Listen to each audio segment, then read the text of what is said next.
அல்லாஹு அல்லாஹு அல்லாஹு அல்லாஹ் அல்லாஹு அல்லாஹு அல்லாஹு அல்லாஹ்.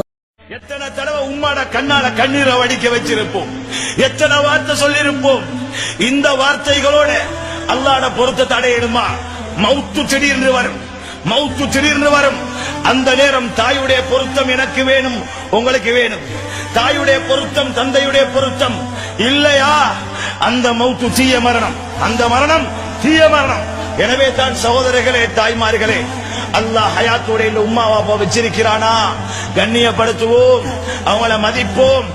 தலையில இருந்து நீங்க மோருங்க, முத்தமிடுங்க, தாயுடைய கைய முத்தமிடுங்க, தாயுடைய கைய முத்தமிடுங்க. குனியாம தாயுடைய காலை முத்தமிட முடியும், தாயுடைய காலை முத்தமிட முடியும். எப்படி? குனியாம. குனியறது அல்லாஹ்க்கு மட்டும் தான்.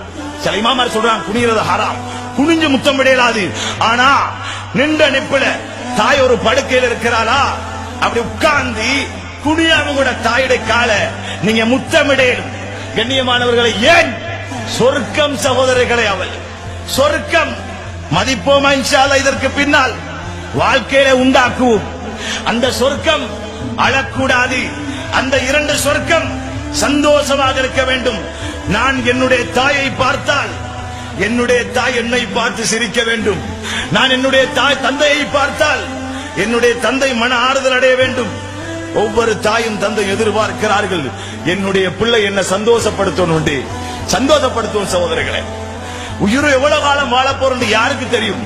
தாய்க்கு முன்னாலே, தந்தைக்கு முன்னால் நாம் மரணிக்க முடியும், அல்லது எமக்கு முன்னால் அவர்கள் இருவர் மரணிக்க முடியும், இருவர் சரி ஒருவர் சரி மரணிக்க முடியும்.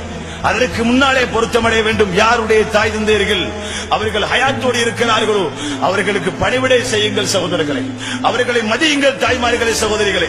அவர்களுடைய கண்ணியங்களை தலைக்கு மேலே உயர்த்துங்கள், அவர்களுக்கு நீங்கள் முழு அன்பை கொடுங்கள். உங்களுடைய முழு சோபத் நட்பையும் உங்களுடைய தாய், என்னுடைய நண்பு என்னுடைய தாய், என்னுடைய நண்பு என்னுடைய தாய் தான். வேறு யாருமே எனக்கு தாய்க்கு மேலே கிடையாது. ஏன்? அவளை விட பாசம் காட்டுவதற்கு எந்த எதிர்பார்ப்பும் இல்லாமல் யாருமே இல்லை சகோதரர்களே, யாருமே கிடையாது. அதே போன்று யாருடைய தாய் தந்தையர்கள் கபரிலே வாழுகிறார்களோ அவர்களுக்காக வேண்டி அழுது அழுது துவா செய்யுங்கள். அவருடைய சொர்க்கத்துக்காக வேண்டி நீங்கள் துவா கேட்கக்கூடிய துவாக்களை அல்லாஹ் காண்பிப்பான். உங்களுடைய தாய் தந்தையர்களுக்கு எவ்வளவு சந்தோஷப்படுவார்கள். கண்ணியமான சகோதரர்களை, எனவே வாழ்க்கையிலே அல்லாஹ் தந்திருக்கக்கூடிய குறுகிய கால வாழ்க்கையிலே உலகத்திலே நாம் சொர்க்கத்தை தேடுகிறோமே, அந்த சொர்க்கத்திலே எம்முடைய வீட்டுக்குள்ளே இருக்கும் அந்த கண்ணியமான இரண்டு சொர்க்கங்களையும் கண்ணை விட மதித்து, எம்முடைய உயிரை விட மதித்து அவர்களை கண்ணியமாக பார்க்கக்கூடிய நல்ல பிள்ளைகளாக வல்லவன் அல்லாஹ் எம் அனைவரையும் சேர்ப்பானாக யா அல்லாஹ்.